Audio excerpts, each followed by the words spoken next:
Bismillahirrahmanirrahim. Assalamualaikum warahmatullahi wabarakatuh. Saya ulangi karena sebagiannya kurang semangat ini. Assalamualaikum warahmatullahi wabarakatuh.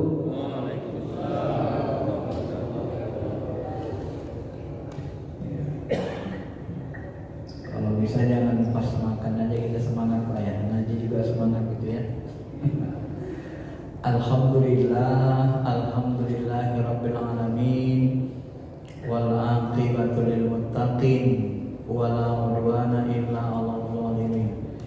Asyhadu an la ilaha illallah rabbuna rabbul alamin, wa asyhadu anna muhammadar rasulullah sayyidina sayyidil mursalin. Allahumma salli ala habibina syafi'ina Muhammadin wa ala alihi wa sahbihi ajma'in, amma ba'd. Bapak Ibu yang dirahmati Allah Subhanahu wa taala, salah satu ayat yang menjelaskan misi Tuhan atau maksud Allah menciptakan manusia di bumi adalah wa ma khalaqtul jin wal ins illa liya'budun. Tidaklah aku menciptakan jin dan manusia kecuali agar mereka liya'budun, agar mereka beribadah menyembahku. Ternyata di dalam tafsir, salah satu tafsir Ibnu Abbas juga dikutip oleh Syekh Abdul Qadir Jilani, dikatakan yang dimaksud dengan liya'budun di situ adalah liya'rifun. Maksudnya apa? Aku tidak menciptakan jin dan manusia kecuali agar mereka mengenaliku. Tentu kita bertanya, kenapa liya'budun diartikan mengenali Allah? Bagaimana caranya? Bagaimana pola pikirnya? Bapak Ibu yang dirahmati Allah Subhanahu wa taala, kalau kita pahami secara logis, secara rasional, bagaimana kita mau menyembah Allah sementara kita sendiri nggak kenal siapa yang kita sembah? Mohon maaf. Kenal nggak kita siapa yang kita sembah? Loh, kalau tak kenal kita sama yang kita sembah, lalu kita nyembah siapa? Maka ibadah yang kita lakukan nanti, dia kualitasnya sangat rendah. Kenapa? Karena tidak disertai dengan pengenalan. Padahal semakin sempurna pengenalan kita kepada Allah, semakin seluruh perbuatan kita, inna salati wa nusuki wa mahyaya wa mamati lillahi rabbil alamin, maka seluruh perbuatan kita, salatku, hidupku, aktivitas hidupku, semuanya akan kupersembahkan kepada Allah. Bagaimana kita akan mempersembahkan hidup mati kita, ibadah kita kepada sesuatu yang kita sendiri tak kenal?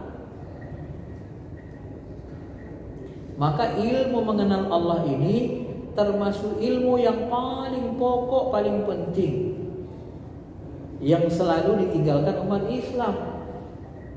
Padahal dulu ulama-ulama kita mengaji sering ini dikaji dulu. Bahkan Nabi kalau kita mau jujur berdakwah di Mekah itu tidak ada perintah sholat, tidak ada perintah puasa, tidak ada perintah syariat, tidak ada. Yang ada perintah untuk berjuang, yang ada perintah untuk mengenalkan Allah kepada sahabat secara langsung dalam kehidupan, dalam praktek. Bagaimana memahami Allah itu, baik secara ilmu teori maupun praktek dalam kehidupan, sehingga sahabat menyaksikan bahwa Allah itu nyata. Sahabat menyaksikan bahwa kehidupan mereka betul-betul diperhatikan Allah. Sehingga mereka merasakan betul Segala sesuatu ada masalah, turun ayat yang menjawab problematika hidup mereka. Sehingga mereka merasa Allah itu dekat, senantiasa menyaksikan dan memperhatikan kehidupan mereka. Nah, inilah yang diajarkan Nabi di Mekah selama 13 tahun. 13 tahun di Mekah yang diajarkan Nabi di tauhid. Maka dulu ulama sering membuat kaidah awaludin ma'rifatullah, yang pertama diajarkan di agama dikenalin, suruh dia kenal Allah dulu. Supaya apa? Bahasa manusianya, bahasa buminya, kalau tak kenal maka tak sayang, kalau tak sayang maka tak cinta. Gimana kita mau cinta, taat sama Allah dengan ikhlas, orang kita sendiri gak kenal sama dia kok. Nah, Bapak Ibu yang dirahmati Allah Subhanahu wa taala, maka mengenali Allah ini merupakan bahagian yang terpenting dalam agama kita ini. Inilah namanya tauhid unggul, tauhid puncak, tauhid yang paling utama. Kenali Allah. Bagaimana cara mengenali Allah? Bisa lewat mengenali diri kita. Man arafa nafsa faqad arafa rabbah, bisa dengan melihat, mengenali alam semesta ciptaannya. Kalau mau mengenali sifatnya, asma'nya, Ar-Rahman, Ar-Rahim, bisa kita mengenali Allah dengan merasakan ya kasih sayang Allah pada diri kita. Kita rasa betul-betul terasa kasih sayangnya pada diri kita. Jantung kita berdetak. Siapa yang perintah jantung kita berdetak? Bisa nggak kita yang perintah? Coba perintah jantungnya sekarang. Jantung, kamu detak kencang dikit. Bisa? Enggak. Loh, kok nggak bisa? Katanya jantung punya dia. Kok nggak bisa merintah? Kenapa? Berarti jantung itu di bawah perintah, di bawah kendali perintah Allah Ta'ala.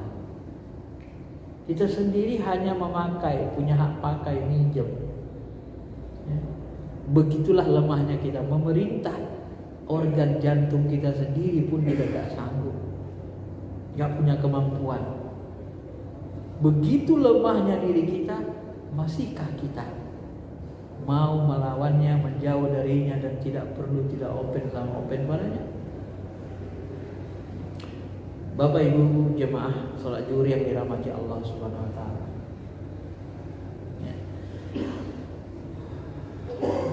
Maka mengenali Allah Subhanahu wa taala itu, Allah bisa dilihat atau dikaji pertama dari segi af'alnya, perbuatannya, yang kedua dari asma'nya, yang ketiga dari sifatnya.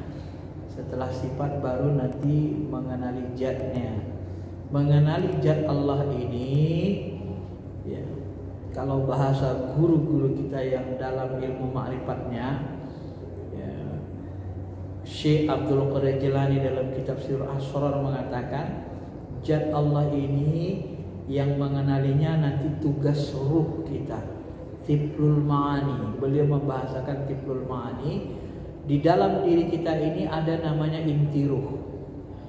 Dalam Al-Quran ada istilah sodrun, dada.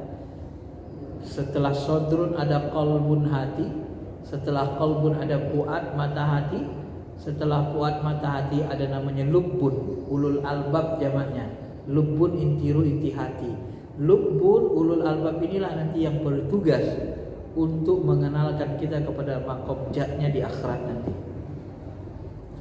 Di dunia ini kata Syekh Abdul Qadir Jilani, kemampuan kita hanya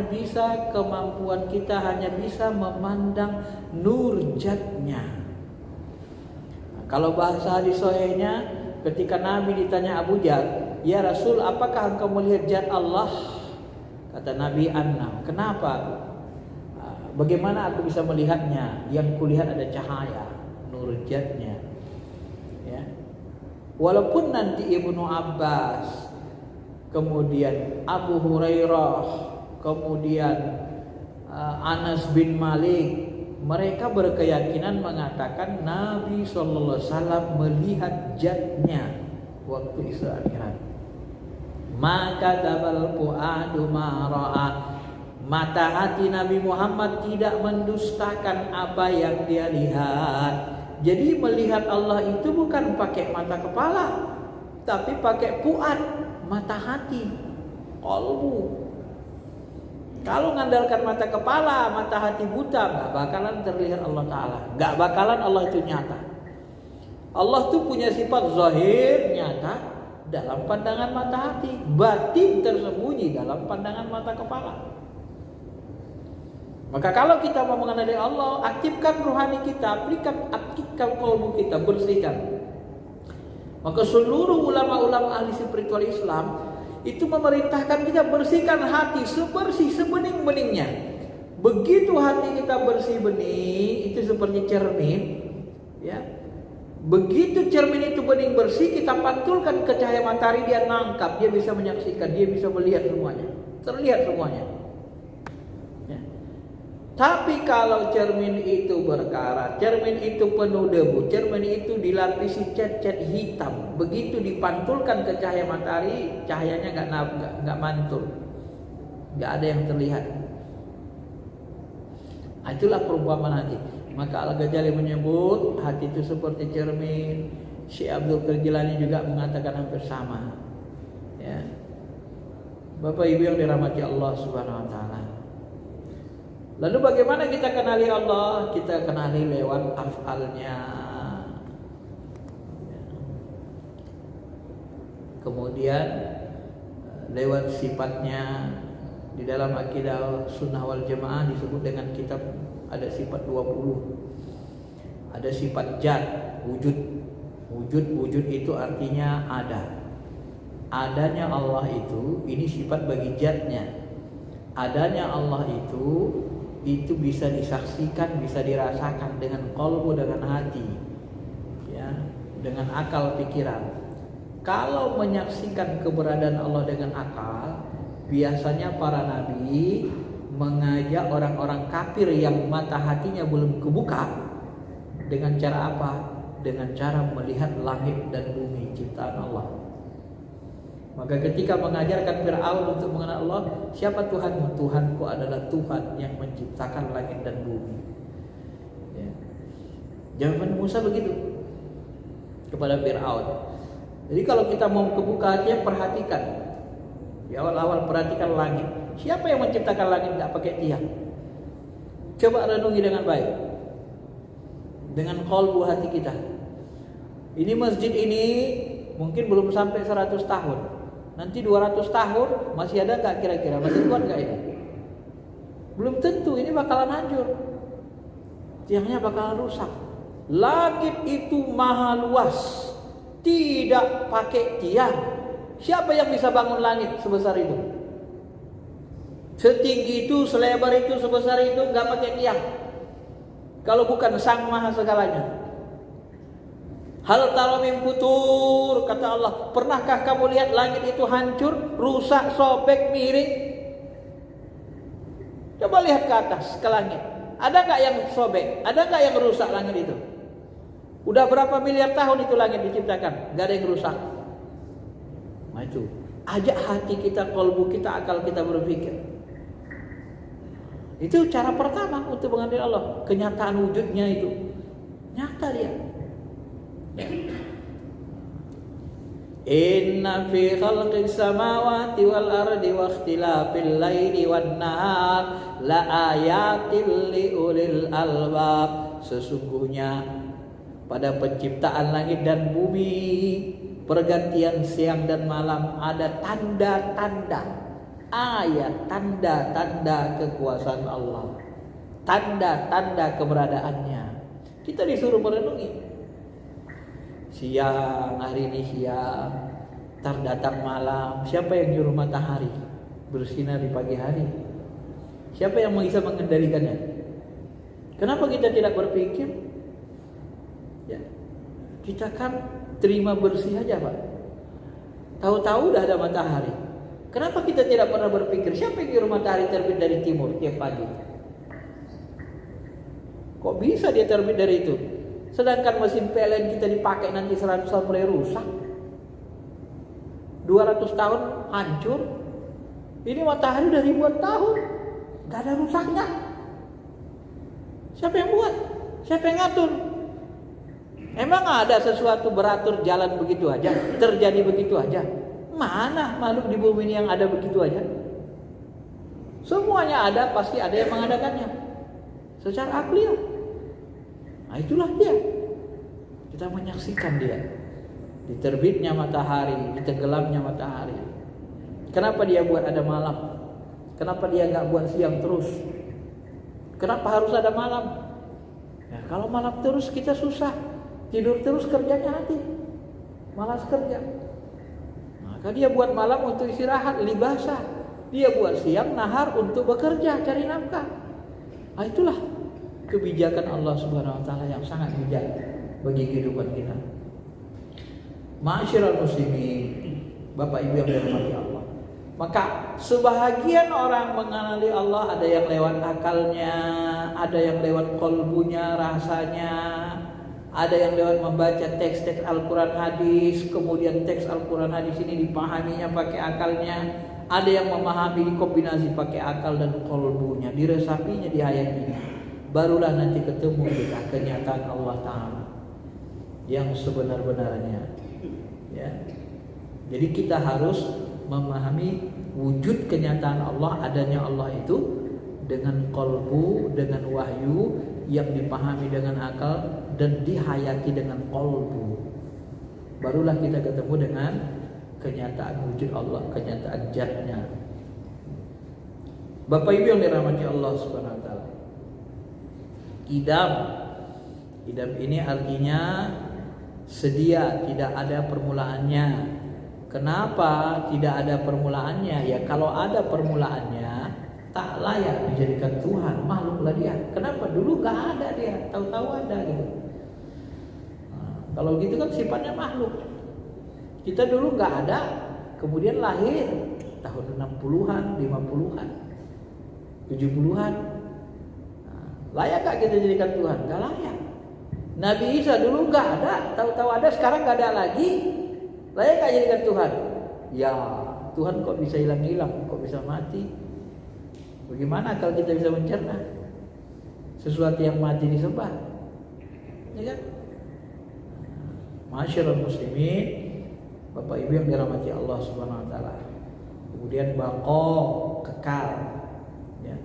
Tidak ada permulaannya, berarti dia tidak diperanakkan. Tidak ada induknya, tidak ada orang tuanya. Kemudian baqo, dia harus kekal. Ini sifat-sifat zatnya. Sifat Tuhan harus kekal. Gak bisa berkesudahan. Kalau dia ada kesudahannya, mengalami kematian, tak layak disembah dijadikan Tuhan. Apalagi benda-benda patung yang kita sendiri yang membuatnya, lalu kita pula yang menyembahnya. Lebih tak rasional lagi. Ma'asyiral muslimin, Bapak Ibu yang dirahmati Allah. Nanti kita ringkas saja. 3, ini ada 20, enggak dibahas semua. Kemudian ada namanya asma, ya. Sebenarnya dari al-asma baru sifat. Kita balik dia dari sifat, ada sifat 20 dari asma. Asma Allah itu ya man huwallahu alladzi la ilaha illa huwar rahmanur rahim al-malikul qudusus salamul mu'minul muhaiminul azizul jabbar dan seterusnya. Jadi Allah itu punya asmaul husna, nama-nama yang baik. Ar-Rahman, pengasih, penyayang. Ya. Jadi kalau di makom asma itu, kalau bahasa guru kita, begitu kita sholat Allahu Akbar, begitu kita baca Bismillahirrahmanirrahim, rasakan kasih sayang Allah pada diri kita. Ya, itu harus nyata, Pak. Bertuhan itu harus nyata. Rasakan dia kasih sayang dari ujung kuku kita sampai ubun-ubun kita. Betapa Allah itu sangat menyayangi, ya, menyayangi. Jantung kita diperintahkannya berdetak terus, mengalirkan darah ke seluruh tubuh. Betapa Allah menyayangi kita dengan memberikan akal, otak kita, akal kita masih bisa bekerja. Kalau hang dia, gila kita, gak ada yang bisa mau menghargai diri kita. Kalau orang udah gila jadi apapun nggak bisa. Jadi presiden apalagi, menteri nggak bisa. Jadi kepala keluarga juga nggak bisa. Betapa Allah sangat menyayangi.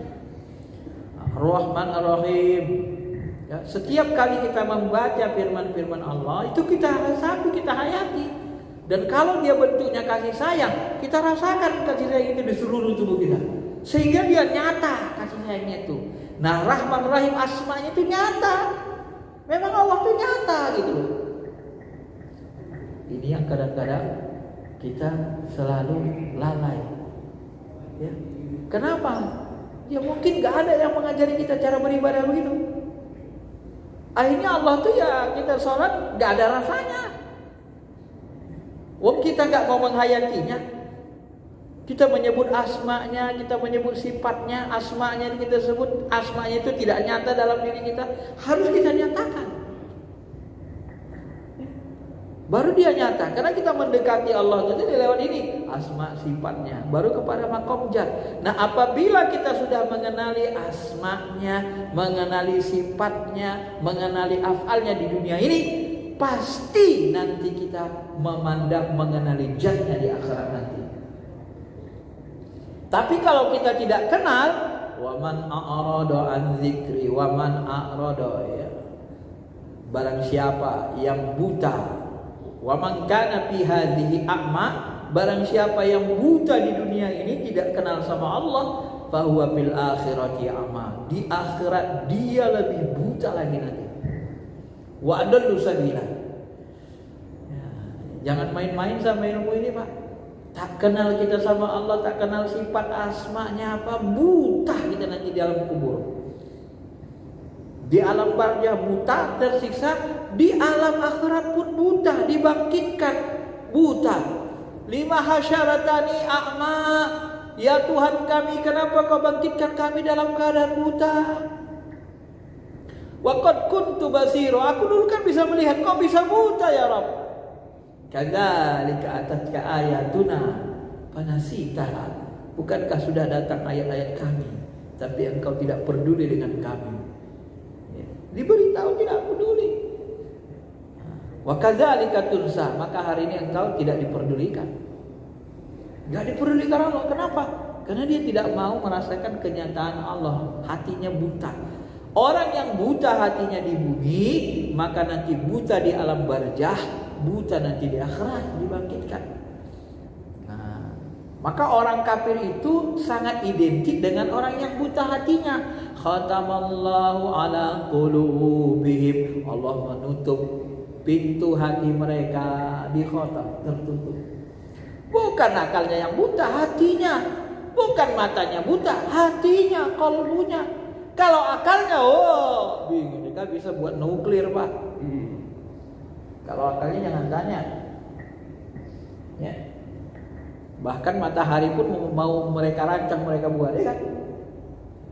Nah, kalau akalnya gak ada masalah. Yang buta apa? Kalbunya. Karena nanti di alam ruh yang menjadi mata kita itu kalbu kita, mata hati. Kita tidak pandang pakai mata kepala. Di alam ruh kita memandang pakai mata hati, mata ruh. Kalau dia buta di dunia, buta di alam kubur. Itu sudah pasti. Masyaallah muslimin, Bapak Ibu yang dirahmati Allah Subhanahu wa taala.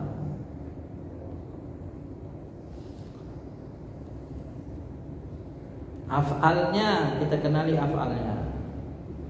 Af'alnya itu perbuatan Allah. Sebenarnya yang menciptakan diri kita dan perbuatan kita itu Allah. Tetapi diri kita diberikan hak untuk memilih apakah perbuatan itu kita arahkan kepada yang baik atau yang buruk. Namanya ikhtiar. Ikhtiar itu berasal dari kata khiyar. Khiyar itu memilih. Ya. Bapak Ibu yang dirahmati Allah Subhanahu wa taala. Nah, mengenai af'al Allah ini misalnya disebutkan Allah dalam Quran. Falam taqtuluhum walakinna Allah qatalahum wa ma ramaita idza ramaita walakinna Allah rama. Bukan kalian yang membunuh sahabat, akulah yang membunuh. Bukan engkau yang memanah Muhammad, tapi akulah yang memanah. Ini ayat ini turun sewaktu perang Badar.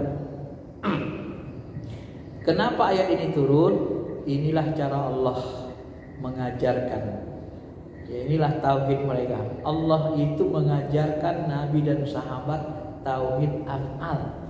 Jadi ketika mereka perang Badar, mereka secara akliyah, secara akal tidak akan bisa menang. Karena perlengkapannya nggak mungkin melampaui orang kafir.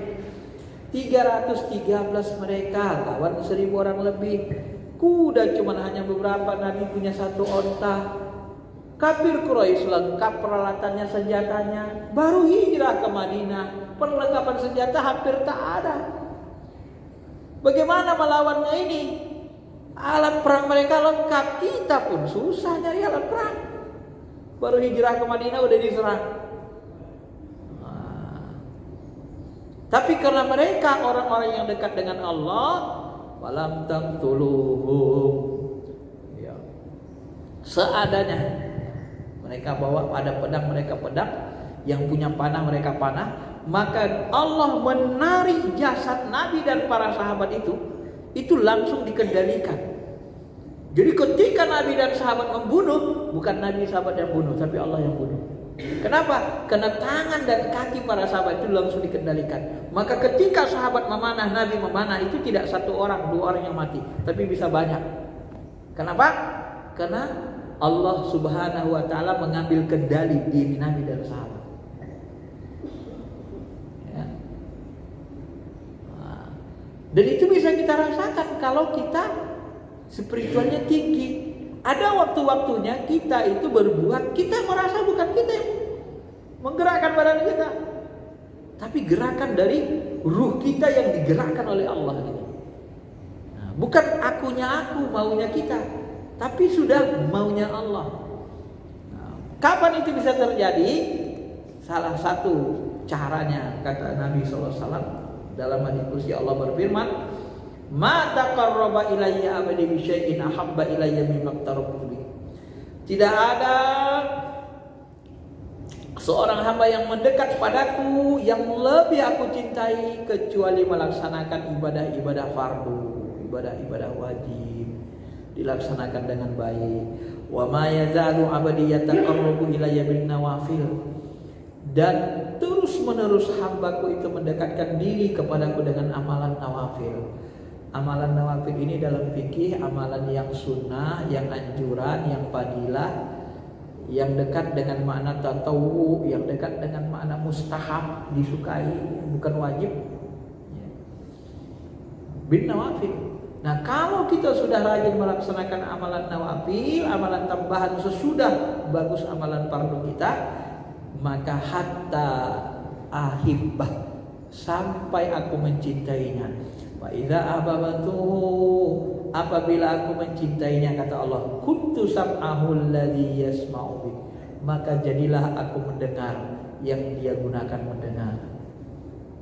Wa basaruhu alladhi yubsiru bih, akulah yang menjadi penglihatannya ketika dia melihat, dan akulah menjadi tangannya ketika dia menggunakan tangannya, akulah yang menjadi kakinya ketika dia berjalan. Maksudnya apa? Maksudnya tangan, kaki, jasad kita ini semuanya dikendalikan Allah, seperti pada ayat Quran tadi. Ini namanya tajalli af'al, tajallinya kenyataan perbuatan Allah dalam diri kita. Kalau sudah kita ngalami itu, ya kita semakin yakin. Kapan itu bisa terjadi? Apabila kita sempurna ibadah fardunya, kemudian ada ibadah nawafilnya, dan kita kosong dari ego dan hawa nafsu. Begitu kita mampu mengosongkan diri kita dari ego dan hawa nafsu, maka kita pun merasakan kenyataan bahwa yang menggerakkan diri kita adalah Allah. Tapi kalau belum kosong kalbu hati kita dari keinginan hawa nafsu kita, ego kita, maka tetaplah diri kita yang menggerakkan. Kita merasakan tetap diri kita. Maka di dalam spiritual Islam itu dilatih, Pak. Lah kalau kita sholat seperti tadi kita sholat, bagi orang yang belajar spiritual, Allahu Akbar. Dia gerakin badan ini, dia ngerasa bukan dia gerakin. Sebelum dia menggerakkan badannya, dia tawakal, pasrah ke Allah, dia serahkan dirinya. Kemudian di ruhnya itu ada perintah gerak, suruh gerak. Allahu Akbar, bergerak dia. Tapi bagi orang yang tidak belajar spiritual, kalau begitu dia sholat, Allahu Akbar, itu agak kasar. Dia merasa memang dia gerakin gitu. Nah, itu. Tapi kalau orang yang belajar spiritual, dia agak halus. Allahu Akbar, diserahin jadinya. Jadi ruhnya gerakan. Karena ada 7 sifat yang Allah titipkan ke dalam kita, diri kita, qudrah, iradat, ilmu, hayat, sama, basar, kalam. Ini 7 sifat ini dititip Allah, tapi dengan kadar yang terbatas kepada seluruh manusia. Itu sifat Allah yang dititip dalam diri kita. Qudrah, kita punya kuasa tapi terbatas. Iradah, kita punya keinginan, Allah punya keinginan. Ilmu, kita punya ilmu. Hayat, kita punya kehidupan, Allah punya. Sama, kita mendengar, kita melihat. Nah, apabila kita penglihatan kita serahkan semuanya kepada Allah, maka Allah yang menggunakan diri kita untuk melihat. Jadilah dia melihat dengan penglihatanku. Nah, kalau sudah masuk ke makom ini namanya makom kekasih, makom hub, orang yang mencintai Allah. Kalau sudah masuk, ditarik Allah ke makom kesini, maka kita pun memandang dengan mata Allah. Nah, kalau sudah memandang dengan mata Allah, apa yang tak terlihat? Semuanya bisa kelihatan. Terserah Allah apa yang mau dipandangkannya. Mau dipandangkannya jin, mau dipandangkannya ruh, mau dipandangkannya surga, mau dipandangkannya aras, mau dipandangkannya tiang aras. Terserah dia saja. Nabi kan dipandangkan semuanya, Pak. Apa yang tak dipandang Nabi? Jin, dapat. Ruh, ketemu dengan jangankan ruh orang-orang tersiksa, ruh para nabi pun dia ketemu. Malaikat apalagi? Aras, wah, sudah sering. Kenapa? Ya karena dia yang memandangkannya itu kan Allah Ta'ala. Nah, itulah mananya sebenarnya. Maka semakin yakin kita, semakin yakin. Kenapa? Karena kita sudah merasakan. Langsung praktek, bukan omdo, bukan ngomong doang. Nyatakan dalam diri kita itu. Allah itu. Rasakan. Itu dilatih. Spiritual kita itu, ruhani kita dilatih. Langsung dipraktekkan, langsung dirasakan. Maka kita bisa memiliki spiritual yang bagus. Semakin tajam, semakin bersih hati kita, semakin tajam spiritual kita, semakin tajam spiritual kita, maka kita semakin bisa menyaksikan kenyataan Allah, kenyataan perbuatannya, kenyataan sifatnya, kenyataan asmanya pada diri kita. Ya. Nah, ini salah satu cara-cara ringkas untuk memahami dan mengenali Allah Subhanahu wa taala. Adapun zatnya, zat aslinya itu tidak bisa kita jangkau. Ya, kalau ada ayat mengatakan yadullah fawqa aydihim, Allah punya tangan, tangan Allah di atas tangan mereka. Allah punya kaki, diletakkan kakinya di kursi, ada hadisnya. Allah punya betis, nanti disingkapkannya betis. Itu semuanya kalau bahasa ulama bukan bahasa yang sebenarnya. Ya. Itu bahasa dugaan saja, karena orang sulit mencerna kalau Allah tidak mengatakan sesuatu dengan menggunakan bahasa manusia. Padahal sebenarnya Allah itu gak punya tangan, gak punya kaki. Kenapa gak punya tangan, gak punya kaki? Ya karena yang punya, yang berfisik itu, berjisim itu makhluk. Tapi dia bisa mengendalikan seluruh jisim, seluruh makhluk, karena dia menguasai seluruh makhluk. Ya. Tapi zat aslinya nggak terjangkau sama akal kita, Pak. Jangan sok-sokan kita mau jangkau. Zat aslinya nggak bisa. Guru-guru kita yang tinggi ma'rifatnya, mohon maaf kita katakan, yang bisa menundukkan 1000 jin pun yang takut jin sama mereka gitu kan, saking tingginya ilmunya. Semua mereka mengatakan bukan, Allah itu tidak berbentuk. Syekh Abdul Qadir Jilani mengatakan dalam surah As-Surah, Allah itu gak ada surahnya, gak ada bentuknya. Dia gak ada yang bisa membatasinya. Zat aslinya gak terjangkau. Sok hebat akal kita untuk menjangkau zatnya. Maka kata Imam Al-Ghazali, orang yang mengatakan Allah itu tempat tinggalnya di langit, itu orang-orang yang terhijab daya khayalnya. Ya. Memang dikatakan Allah dia di langit, tapi bukan bahasa yang sebenarnya. Itu menunjukkan ketinggian. Ya nggak mungkin dikatakan di bawah. Bawah kan orang akan merendahkan Allah. Tapi apakah Allah bertempat di langit? Tidak. Imam Syafi'i mengatakan Allah nggak ada tempat. Imam Ali juga sama, ahli ilmu. Ibnu Abbas juga sama. Syekh Abdul Qadir Jilani juga sama. Ya.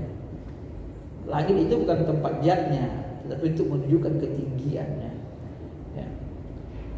Bapak Ibu yang dirahmati Allah Subhanahu wa taala.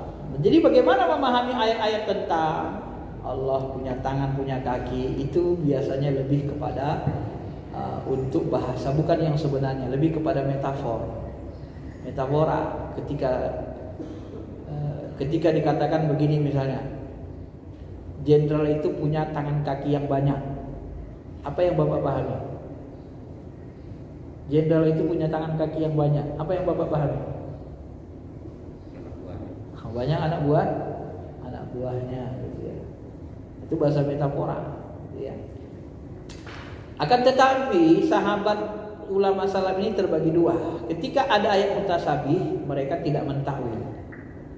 Ini kebanyakan sahabat yang awam, tidak dibolehkan mentakwil. Bahkan sebagian ahli ilmu yang tidak bisa mentakwil ada, tak berani. Tetapi banyak ahli ilmu itu mentakwil, termasuk Ibnu Abbas. Wa ma ya'lamu ta'wilahu illallah warrasikhun. Tidak ada yang mengetahui takwilnya kecuali Allah dan orang-orang yang dalam ilmunya. Mujahid, Ibnu Abbas, sebagian ulama-ulama yang rasikh.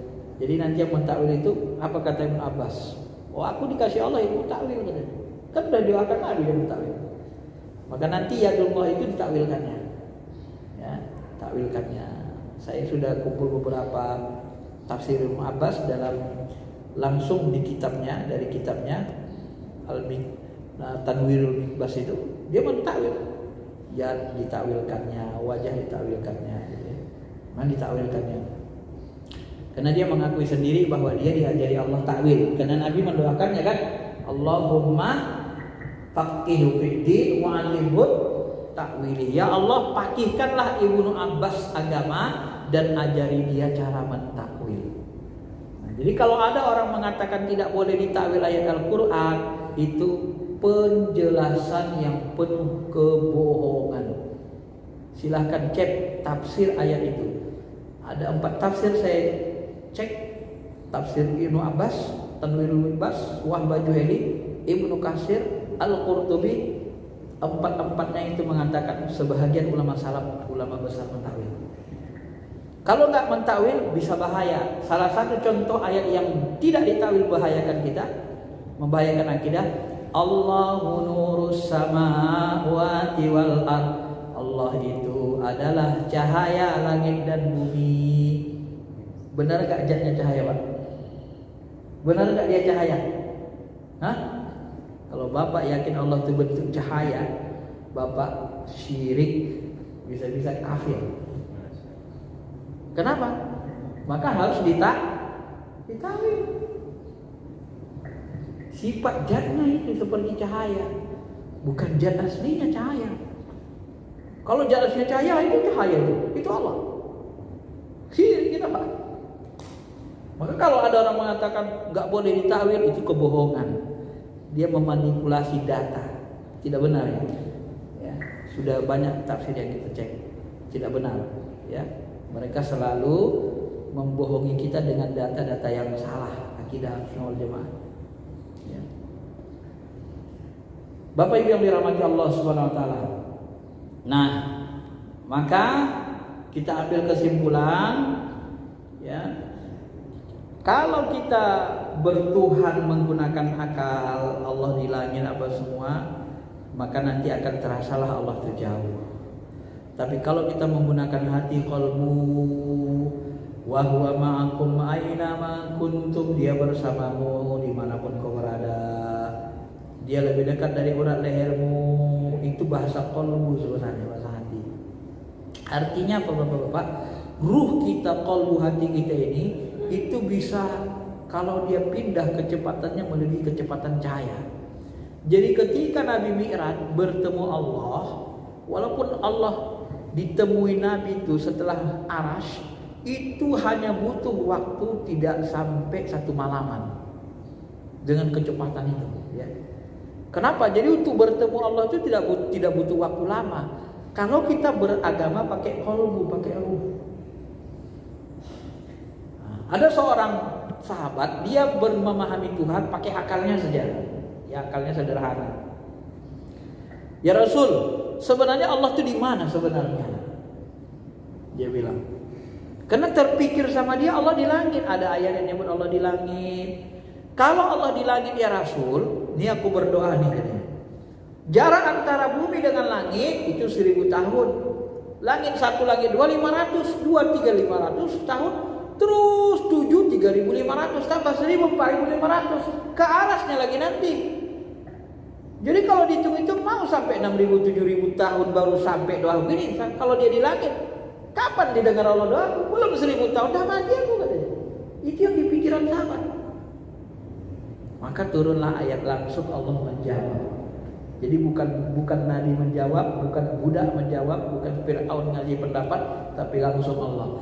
Wa idza sa'alaka 'ibadi anni fa inni qarib. Katakan kepada hambaku, aku itu sangat dekat. Uji budak wa tadda idza da'a.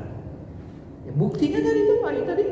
Wa ma ramaita idza ramaita walakinnallaha rama. Itu kan dekat itu, langsung dia kendalikan. Kenapa? Karena zat sebenarnya itu adalah meliputi langit dan bumi, tak terjangkau akal, tak terbatas. Dia akbar, maha besar, lebih besar dari aras, lebih besar dari segalanya. Tapi gak ada bentuknya, tapi dia bisa menghancurkan seluruh bentuk. Dan seluruh bentuk ini nanti dihancurkan oleh zatnya dan hancur menjadi debu, kembali semuanya ke ruang kosong. Maka ketika sahabat bertanya kepada Nabi lebih tinggi ilmunya, ya Rasul, aina Allah kana? Di mana Allah berada sebelum segala sesuatu ada? Qabla kulli syai. Apa jawab Nabi? Fi ama. Allah itu di ama. Apa itu ama? Ama itu ruang kosong. Ma fawqahu hawa wa ma tahtahu hawa. Di atasnya enggak ada hawa, enggak ada udara, di bawahnya enggak ada udara. Jadi ruang kosong murni. Itulah dia. Allah itu sangat dekat dengan ruang kosong murni karena dia menguasai ruang kosong ini. Ya. Maka kullu syai'in halik, semua yang berbentuk hancur illa wajah, kecuali dirinya. Semua yang berbentuk ini nanti kiamat dihancurkan. Kenapa? Karena ruang kosong ini bersandar kepada zatnya langsung. Jadi itulah makanya di tauhid di mana disebut di tauhid, di buku tauhid Imam Tohawi, Imam salaf asli bukan salaf palsu. Di situ dijelaskan nomor 119 dengan tegas dia katakan, wallahu muhitum bikulli syai' wa fawqa ibadi. Allah itu meliputi segala-galanya dan dia di atas hamba-hambanya. Liput tapi gak menyentuh, dekat tak berjarak, jauh tak berjarak, dekat tak bersentuhan. Nah itulah dia zatnya, dan dia tidak terjangkau oleh akal. Bohong kalau ada orang bisa menjangkau zat Allah dengan akalnya. Jangan sok-sok hebat kita Pak. Langit aja belum terjangkau akal kita seluruhnya, mau jangkau zatnya, ya Allah siapa kita nih? Nah, makanya jangan gambarkan Allah tuh begini-begini punya tangan kaki. Itu daya khalai yang merusak. Ya. Karena sebagian orang nanti mentakwilkan ayat mutasyabih itu dirinci jelasannya, itu jadi fitnah. Orang-orang yang berpegang kepada ayat mutasyabihat ibtigha al-fitnah, dia akan menimbulkan fitnah dalam agama. Ayat mutasyabih itu biarkan saja kalau nggak bisa nakwil. Yang bisa mentakwil siapa? Warrasikhuna fil ilmi, orang yang dalam ilmunya. Kalau kita memahaminya, mentakwilnya, cari ulama yang dalam ilmunya. Ibnu Abbas, Imam Ali, Imam Syafi'i, Imam Bukhari, Imam Asy'ari, Syekh Abdul Qadir Jilani, Al-Ghazali, begitu. Mereka mentakwil. Ya. Baik, saya kira itu saja penjelasannya tentang mengenal Allah.